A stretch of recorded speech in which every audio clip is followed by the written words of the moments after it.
ఇక్కడ చేరుకున్న పత్రికా మిత్రులకు, print media, electronic media, short నోటీస్లో మేము ఈ యొక్క ప్రెస్ మీట్ చేయాలని మేము అసలు మాకు నిన్న అయిన ఒక సంఘటన మీరందరూ కూడా అక్కడ ఉన్నారు. దానికి మా వంతు ప్రయత్నం కూడా మాది కూడా మీకు చెప్పాలని చెప్పి, ఏది ఫ్యాక్ట్స్ ఉన్నాయి, ఏది ఇది ఉంది అనేది చెప్పాలని చెప్పి మీ అందరినీ కూడా మేము షార్ట్ నోటీస్ ఇచ్చినా కానీ మీరు వచ్చిండ్రు. చాలా థ్యాంక్స్ మీకు. సో ఇక్కడ వచ్చిన మా పాస్టర్స్కి అందరికీ కూడా, మా చర్చ్ మెంబర్స్ అందరికీ కూడా చాలా థ్యాంక్స్. డిఎస్ గారు, పాస్టర్ గారు, నిహారిక, ఇంకా అందరూ కమిటీ మెంబర్స్ ఉన్నారు ఇక్కడ. సో ఇక్కడ నిన్న దానికి మేము చెప్పడం కంటే మాది మెథడిస్ట్ చర్చ్ ఇన్ ఇండియా ఒక ఆల్ ఇండియా సంస్థ. ఇది ఆల్ ఇండియా సంస్థలో అది 12 కాన్ఫరెన్సెస్ ఉంటాయి. మాది బాంబేలో హెడ్ ఆఫీస్ మాది. అక్కడ నుండి 12 కాన్ఫరెన్సెస్ ఉంటాయి. 12 కాన్ఫరెన్సెస్లలో హైదరాబాద్ రీజనల్ కాన్ఫరెన్స్ ఒకటి. హైదరాబాద్ రీజనల్ కాన్ఫరెన్స్లో 9 డిస్ట్రిక్ట్స్ ఉంటాయి. 9 డిస్ట్రిక్ట్స్కి ఒక్కొక్క డిస్ట్రిక్ట్, ఇది వికారాబాద్ డిస్ట్రిక్ట్. అన్ని వికారాబాద్ డిస్ట్రిక్ట్లో కూడా ప్రతి ఊరు నుండి చర్చెస్ అన్నీ కూడా వికారాబాద్ డిస్ట్రిక్ట్ ఉంటాయి. ఆ డిస్ట్రిక్ట్కి హెడ్ డిస్ట్రిక్ట్ సూపరింటెండెంట్ గారు. డిస్ట్రిక్ట్ సూపరింటెండెంటే కాకుండా ఈయన డైరెక్ట్ రిపోర్ట్ మాకు బిషప్ గారికి రిపోర్ట్ చేస్తారు, ఏది ఉన్నా కానీ, చర్చెస్ నడవడం కానీ, డిస్ట్రిక్ట్లో ఏమైనా కానీ. ఇంకొకటి మా చర్చ్ కూడా, చర్చ్కి సీనియర్ పాస్టర్ సార్. సో మాది ఇది స్ట్రక్చర్ మాది. సో చర్చ్లో ఏమవుతుంది అని అంటే, చర్చ్కి ఒక కమిటీని ఏర్పాటు చేస్తున్నాం ఎవ్రీ ఇయర్.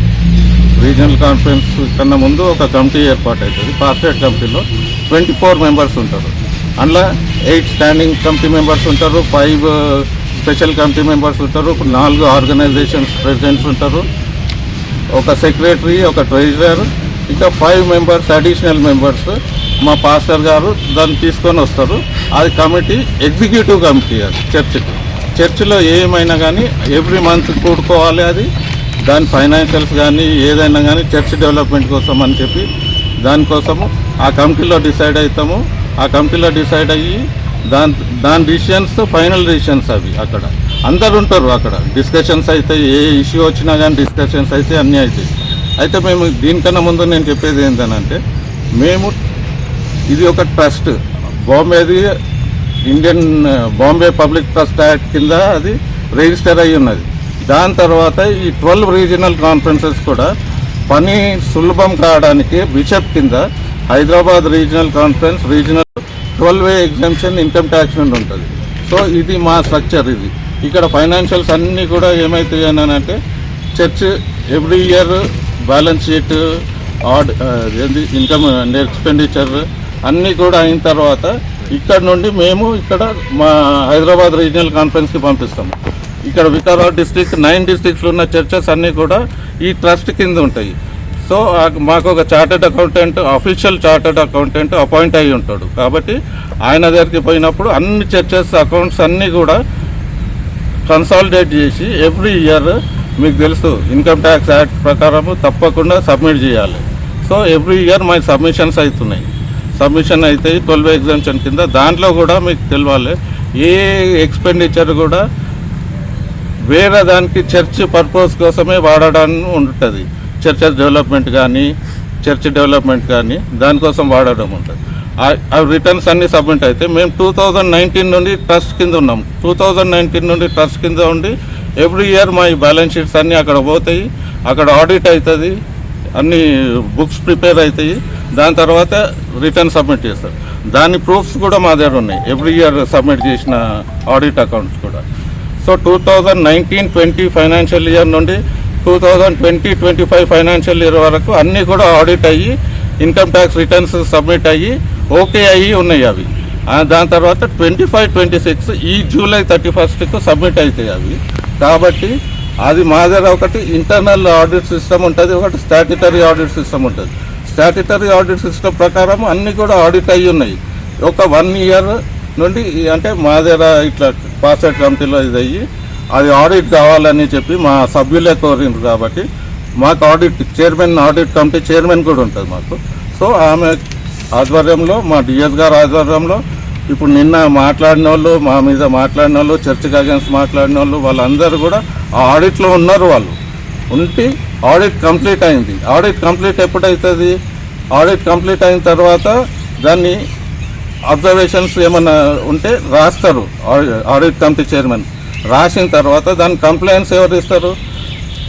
కన్సర్న్డ్ పర్సన్ ఇస్తారు దానికి. సో అవన్నీ రెడీగా ఉన్నాయి, అన్ని డిఎస్ గారి దగ్గర, మా చైర్మన్ గారి దగ్గర ఉన్నాయి. అవి చేసుకొని మేమేం చేయాలని అంటే ఈ కమిటీలో మాట్లాడుకొని అవి ఏవైతే అబ్జర్వేషన్స్ కంప్లైంట్స్ ఉన్నాయో ఈ కమిటీలో మాట్లాడుకున్న తర్వాత మాకు ఫాస్ట్ కాన్ఫరెన్స్ అని అవుతుంది. దాంట్లో డిసిప్లిన్ ప్రకారం, మా బుక్ ఆఫ్ డిసిప్లిన్ ప్రకారం దాంట్లో ఆడిట్ కమిటీ రిపోర్ట్ వస్తుంది, దాన్ని డిస్కషన్ అవుతుంది, దాని తర్వాత దాన్ని అప్రూవ్ అవుతుంది. సో ఆ స్టేజ్లో ఉన్నది. ఇప్పుడు వాళ్ళు నిన్న చెప్పే అభియోగాలు అన్నీ తీసుకొచ్చి మాట్లాడాలి.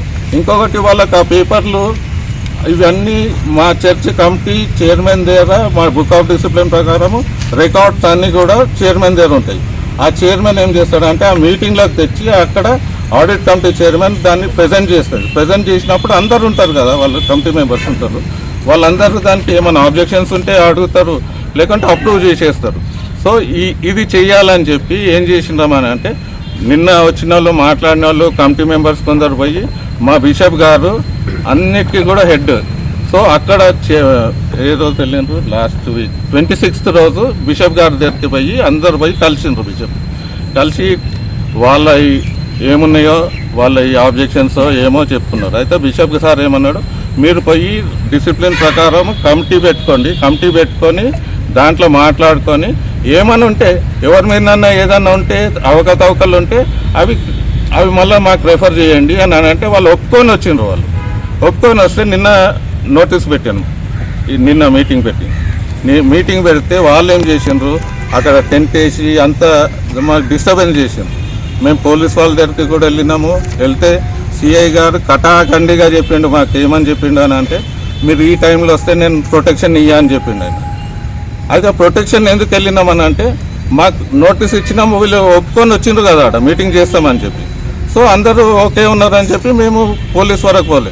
మొన్న నైట్ ఇట్లనే అందరూ నిన్న మీడియా పెడుతున్నారు అని ఊర్లలో చర్చెస్కి వాళ్ళంతా తప్పు ప్రచారం చేసిండ్రు. ఏమని తప్పు ప్రచారం చేసిండ్రు అని అంటే మీటింగ్ పెట్టి భూములు అమ్ముకుంటున్నారని.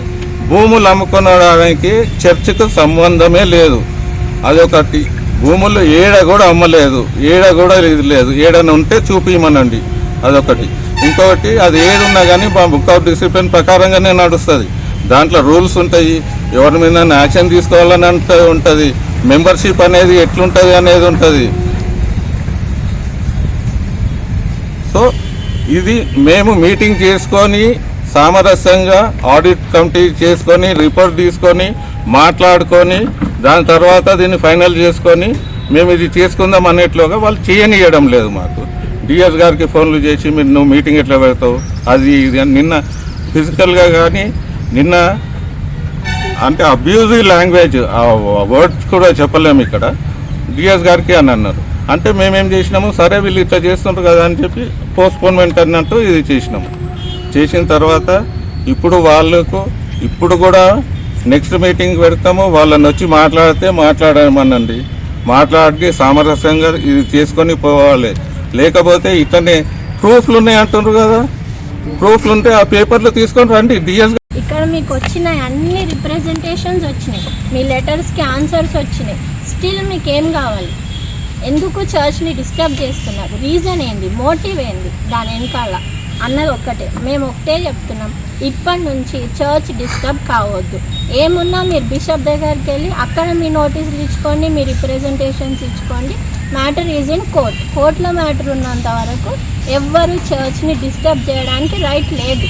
మేమే వస్తాం, కలెక్షన్ లెక్క పెడతాం, మీరు ఎవ్వరు రావద్దు, అక్కడికి రావద్దు, చర్చ్కి వస్తే కొడతాం, ఇవన్నీ ఇంకా స్టాప్ చేశారు. ప్రతి ఒక్కరికి చర్చ్లో వచ్చి ఆరాధించే రైట్ ఉంది. వాళ్ళు ఏ క్యాస్ట్ అయినా ఎవరైనా చర్చ్కి రావాలనుకుంటే వాళ్ళు రావచ్చు. అది constitutional right to religious freedom, constitutional right. మీరు రావద్దు అనడానికి ఎవరికి రైట్ ఉంది? వస్తారు, ప్రేయర్ చేసుకుంటారు, వెళ్ళిపోతారు. ఎవరికి ఎటువంటి రైట్ లేదు. ఇంకోటి, చర్చ్ది పీస్ అండ్ హార్మనీ డిస్టర్బ్ చేయొద్దు. పాస్టర్లని డిస్టర్బ్ చేయొద్దు. వాళ్ళని అబ్యూజ్ చేస్తే ఏమొస్తుంది? మీకేమన్నా ఉంటే మీరు రిప్రజెంటేషన్స్ ఇవ్వండి, మీకు అన్ని ఆన్సర్స్ మేము ఇస్తున్నాం ఇక్కడ పేపర్స్తోని.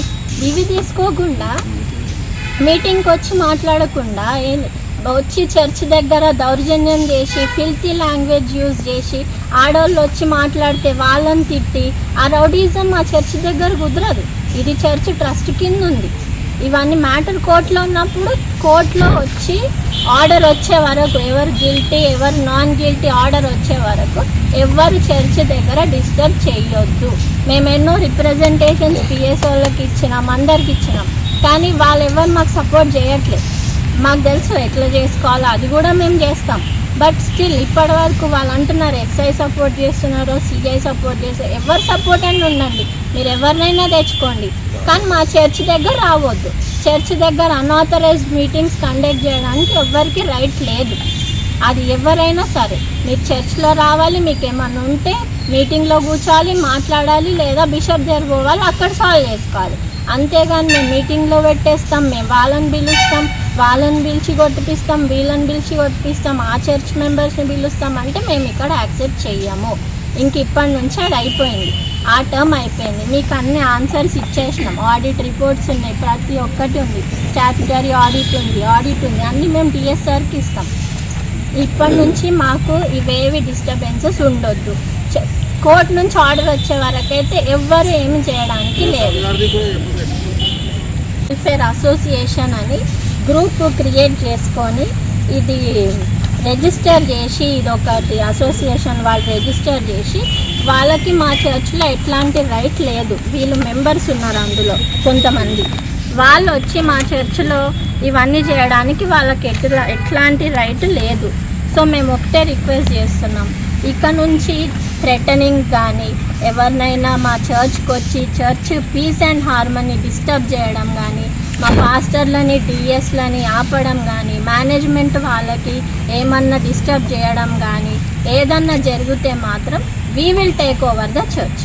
ఇప్పుడే నేను చెప్తున్నా, మ్యాటర్ కోర్టులో ఉన్నంత వరకు ఎవరు ఎఫ్ఐఆర్ చేసిండ్రు కదా, మీకు తెలుసు కదా ఎఫ్ఐఆర్ ప్రాసెస్ ఎట్లా ఉంటుంది. ఎఫ్ఐఆర్ అనగానే అది ఎవరు గిల్టీ అయిపోయినట్టు కాదు కదా, కోర్టు నుంచి రావాలి వీళ్ళు తప్పు చేసిండ్రు వీళ్ళు తప్పు చేయలేదని. అప్పటి వరకు వెయిట్ చేయండి. ఎందుకు చర్చిని డిస్టర్బ్ చేస్తున్నారు మీరంతా?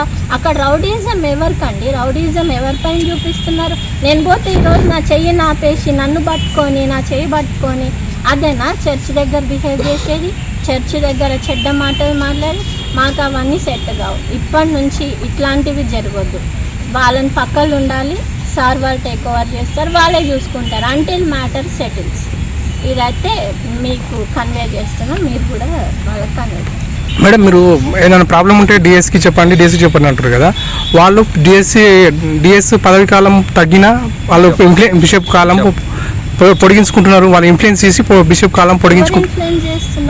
అదే అలిగేషన్ ఎట్లా వాళ్ళు పొడిగించుకుంటున్నారు? బిషప్ ఎంత కాలం బిషప్ కి దానికి దీనికి సంబంధం లేదు, బిషప్ దానికి దీనికి సంబంధం లేదు. అది ఒక లీగల్ గా నడుస్తుంది. బుక్ ఆఫ్ డిసిప్లిన్ ప్రకారం జనరల్ గా అంటే వాళ్ళకి ఫేవర్ ఉన్నారు కాబట్టి బిషప్ పెరుగుతుందని లెక్క ఆరోపిస్తారు. మన స్పీకర్ గారు ప్రసాద్ కుమార్ గారికి కూడా ఒక రిక్వెస్ట్ చేస్తున్నాం, వన్ సైడ్ విని మీరు వాళ్ళకి సపోర్ట్ చేస్తున్నారని వాళ్ళు ఏదైతే ఓపెన్గా చెప్తున్నారో మా సైడ్ కూడా విని అప్పుడు మీరు ఏదన్నా సపోర్ట్ ఉంటే అప్పుడు మీరు సపోర్ట్ చేయండి. ఎవరికి సపోర్ట్ చేయాలనుకుంటున్నారో వన్ సైడ్ విని మీరు ఎవరికి సపోర్ట్ చేయకండి సార్. మ్యాటర్ కోర్టులో ఉంది, మీరు కూడా ఇన్వాల్వ్ కావాలి అంటే మీరు రండి, మేము లేదా మేమే వస్తాం. మీకేం కావాలో మేము అన్ని విత్ ప్రూఫ్స్ మేము చూపిస్తాం. అంతేగాని వన్ సైడ్ బయాస్డ్ ఉండి ఎవరో మెంబర్స్ కానీ వాళ్ళని తీసుకొచ్చి మా చర్చ్ దగ్గర మాట్లాడిపిస్తే మేమైతే ఒప్పుకోం.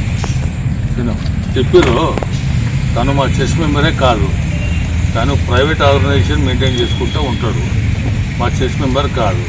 తను ఎంబడి ఉన్న మాట్లాడేటప్పుడు ఇద్దరు కూడా చర్చ్ మెంబర్ కాదు. ఇంకోటి స్పీకర్ సార్ వాళ్లకు నేను మీ ఎంట ఉన్నాను ఎప్పుడు చెప్పలేదు. తన ప్రజాప్రతినిధి తప్పుడు ప్రచారం చేసి స్పీకర్ నన్ను బ్లేమ్ చేస్తాడు. తప్పు. తాను చెప్పింది ఏంటంటే నా దగ్గరికి రండి, ఇరు వర్గాలు రండి, నేను కూర్చోబెట్టి మాట్లాడతాను, వీళ్ళంత మటుకు న్యాయం చేస్తానని చెప్పారు.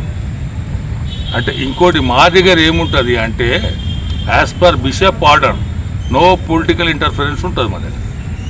అయినా కూడా మేము కూడా రిప్రజెంట్ చేసినాము.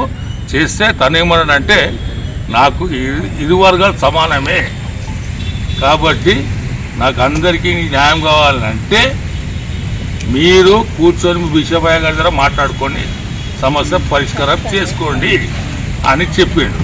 ఈ తప్పుడు మాకు చెప్పిండు, మా వెంట ఉన్నాడు అనేది చాలా తప్పు. అది స్పీకర్ సార్ ఎప్పుడూ ఆ విధంగా చెప్పలేదు. మాకు కూడా చెప్పింది ఏంటంటే మీరు కూర్చొని మాట్లాడుకోండి, మీతో కానప్పుడు నా వరకు రండి అని చెప్పాడు. ఇది తప్పకుండా చేస్తున్నాం.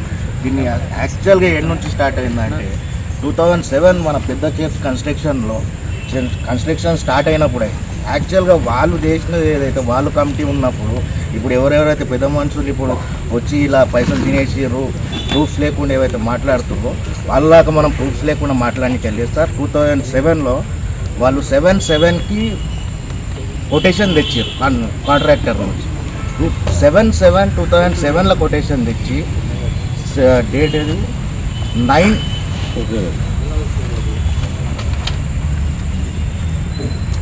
9th రోజు పేమెంట్ ముందే ఎట్లా చేస్తారు? ఇలాంటి క్వశ్చన్స్ మేము వాళ్ళని అడిగి దీని గురించి డిస్కస్ చేయాలని వాళ్ళని అడిగితే వాళ్ళంతా రాంగ్ ప్రొపగండా చేసుకొని వాళ్ళదేదో బయటపడుతుందని వాళ్ళు అనుకొని డాక్టర్ సార్ అవినాష్ సపోర్ట్ తీసుకొని ఇవన్నీ రాంగ్ ప్రొపగండా చేసి చర్చ్ని డిస్టర్బ్ చేసి వాళ్ళు తప్పు పుచ్చుకోనికే ఇవన్నీ చేసేటి. ఇవన్నీ మేము ఏది కూడా సహకరించాము. కలెక్టర్ దృష్టికి తీసుకుపోతాం. దీని గురించి మేము కంప్లైంట్ రేజ్ చేస్తాము. మధ్యకు వచ్చి మా కష్టాలు మా ఇబ్బందులు తెలుసుకొని వాళ్ళందరికీ సరి అయింది నిజమైంది మీరు చెప్తారని నమ్ముతున్నాం. మరి వచ్చి మా రిక్వెస్ట్ విని వచ్చినందుకు మీకు వందనాలు. ముఖ్యంగా చెప్పడం ఏంటంటే నిన్న జరిగినటువంటి మీటింగ్లో మా బిషప్ గారి గురించి చాలా విషయాలు మాట్లాడారు. డిఎస్ గురించి మాట్లాడారు, తర్వాత ఇక్కడ ఉన్న ప్రాపర్టీస్ గురించి మాట్లాడినారు, తర్వాత చర్చిని వాళ్ళు సొంతం చేసుకోవాలనే విషయాలు కూడా మాట్లాడినట్టు మేము విన్నాం. అంటే దాన్ని అటానమస్ చేసుకోవాలని చెప్పిందంట. వేరే వాళ్ళు వచ్చి వీళ్ళకు చెప్పినట్లు మేము చూసాం, వీడియోస్ చూసాము. కానీ మా బిషప్ తండ్రి గారు ప్రస్తుతం వచ్చి 1 సంవత్సరంలో అయిందని 1 year అయింది. ఆయన మంచి మోటివ్స్ మంచి ఆలోచనతో ఒక 2030 అనే విజన్తో తాను అమ్మగారు కూడా. మరి ఆ ప్రకారంగా ప్రస్తుతము స్కూల్స్ హాస్టల్స్ కాలేజెస్ అన్నీ కూడా ఏవైతే ఆగిపోయిన హాస్పిటల్స్ ఆగిపోయినాయో అవి తిరిగి రీఓపెన్ చేస్తున్నారు. తర్వాత వాటిని రెనోవేషన్ చేస్తున్నారు. కొన్నిసార్లు సొంత డబ్బు ఎక్కడి నుంచి డొనేషన్ రాకపోయినా సొంత డబ్బు పెట్టి చేస్తున్నారు. మంచి ఆలోచనతో ఉన్నటువంటి బిషప్ తండ్రి గారిని చాలామంది తప్పుడు సమాచారం అందించి వారి పేరును పాడు చేస్తూ ఉన్నారు. అట్లాగే మరి నేను డిఎస్గా 2 నెలలు అయింది ఇక్కడికి వచ్చి. దాంట్లో నేను ఈరోజు ఒక పత్రికలో చూశాను, నాకు వచ్చింది. దాంట్లో నేను బిషప్ అందరూ కలిసి 30 ఎకరాలు అమ్ముతున్నట్లు చెప్పారు. మరి ఇది ఎంతవరకు సమస్య నాకు తెలియదు. కానీ మీడియా మిత్రులు కూడా కొంచెం సరైనదిగా ఆలోచించి రాయటం మంచిదని నేను మనవి చేస్తున్నా. తర్వాత మా బిషప్ తండ్రి గారు ఇప్పటికీ ఏదైతే స్టార్ట్ చేసిందో తాండూరులో స్కూల్ స్టార్ట్ అయింది. తర్వాత అక్కడ అందరూ కూడా ఎంక్రోచ్ అవుతుందని చెప్పేసి కాంపౌండ్ వాళ్ళు కూడా కట్టడానికి ప్రభుత్వం ద్వారా సాయం తీసుకొని అది కూడా జరుగుతూ ఉంది. తర్వాత మొయినాబాద్లో ఉన్నటువంటి స్కూల్ని రెనోవేట్ చేశారు, మళ్ళీ రీఓపెన్ అయింది. లాస్ట్ మంత్ రీఓపెన్ చేయడం జరిగింది. ఇంగ్లీష్ మీడియం స్టార్ట్ చేశారు. అట్లాగే వికారాబాద్లో కూడా అది చేయాలని మేము ప్రయత్నం చేస్తున్నాం. రెనోవేషన్ కొరకు హాస్టల్, తర్వాత స్కూల్ కొరకు, తర్వాత బాయ్స్ హాస్టల్ కూడా చేయాలని మేము అనుకుంటున్నాం. బిషప్ గారి యొక్క సహాయం అనేక మంది సంఘస్థులు ముఖ్యంగా చర్చ్ మెంబర్స్ ఆర్థిక సహాయం అందించడం ముందుకు వస్తుంది. మరి అలాంటి మంచి సర్వీస్ మోటివ్ ఉన్నటువంటి బిషప్ తండ్రి గారి గురించి తప్పుగా మాట్లాడాడు ఒక వ్యక్తి. ఆ వ్యక్తి ఎవరంటే జహీరాబాద్ నుంచి వచ్చినటువంటి వ్యక్తి, బర్దిపూర్ దేవదాస్ అంటారు. ఆయన ప్రాపర్ బర్దిపూర్. ఆయన నిజానికి ఆయన గురించి నాకు బాగా తెలుసు. అక్కడ కూడా జహీరాబాద్లో నేను కూడా పనిచేసి వచ్చిన.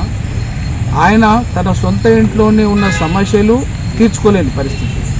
ఏంటంటే ఆయన ఎటువంటి వాడంటే చేసుకొని అన్నదమ్ముల కొట్లాట పెట్టినప్పుడు ఇద్దరు అన్నదమ్ములు కొట్లాడు కానీ చనిపోయారు. అటువంటి వ్యక్తి ఒక ఫ్రాడ్ చేసినటువంటి వ్యక్తి ఇప్పుడు జైరాబాద్ సంఘాన్ని కూడా పాడు చేసిండు.